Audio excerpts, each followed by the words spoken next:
So remember, in the press 2.0, we're going to do a hip movement. That hip movement does a couple things.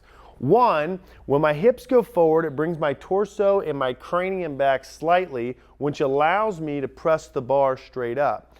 Remember, I don't want to move the bar around my head. I want to push the bar in a straight line. So the hip movement opens up the bar path to make it a little bit more vertical. Second thing it does is it gives us a stretch reflex out of the psoas or out of the hips, if you want to call it. In just a second, when I teach Diana how to move her hips, what she's doing is stretching these muscles just below the abdomen, and then when they reach out at their limit of extensibility, they spring back. And it's a little reproducible, which is an important part, reflex that we can do every time if taught correctly. So I'll show you how to do that now. So go ahead and get in your press stance. Good. And then put your hands up on your hips like Superman. And then what you're going to do is you're going to take a big breath of air and you're going to think about from the bottom rib all the way down to your knee of making this like a rigid band of steel, right? You're going to make it really tight. And once you do that, you're just going to reach your pelvis forward and let it naturally spring back like this. And spring back. Go ahead and try it. Good. And do it again. Good. You can see there's no bend in the knee. The hips go forward. She's not leaning back, but the knees stay tight. Go ahead again.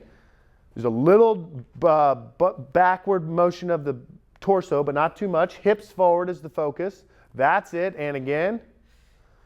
And that's the hip motion. So the press 2.0 comes down to timing. She's got to time this exactly right. When the hips go forward, the bar you're going to see in a second will drop a little bit.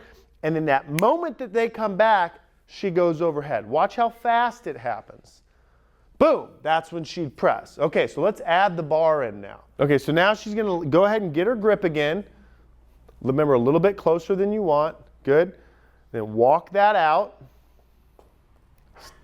Good. Now, the first time she does this, she's not going to press the bar overhead. She's simply going to do the hips while holding the bar. So go ahead and go.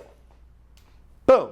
Watch that. Watch how the bar drops a bit and then has like a wobble to it. That's the bar wanting to go up. Do it again, Diana. The bar drops a bit and then you can see the momentum. It wants to go up from that violent hips movement. Now she's going to press it overhead and time it correctly. Go ahead. And up it goes. Good.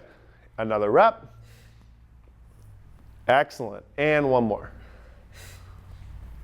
Big shrug. Nice. And put it back into the rack. So the timing of this is crucial. Any variation, any deviation from bar path will stop a press dead in its tracks. If you're squatting and the bar gets a little forward of mid-foot, if you're deadlifting and you roll it a little bit, if it's not a maximal weight, there's some forgiveness that can happen because there's so much muscle being used that a little more quad than supposed to can take over and you can grind that squat up. A press, if it gets pressed out in front of you, will just completely stop. This will be the first lift that you stop to make progress on because it's the least forgiving, one, and you're just learning how to do these lifts, and two, it's the least muscle mass overall used. So this will be a lift that you'll need to micro load very early.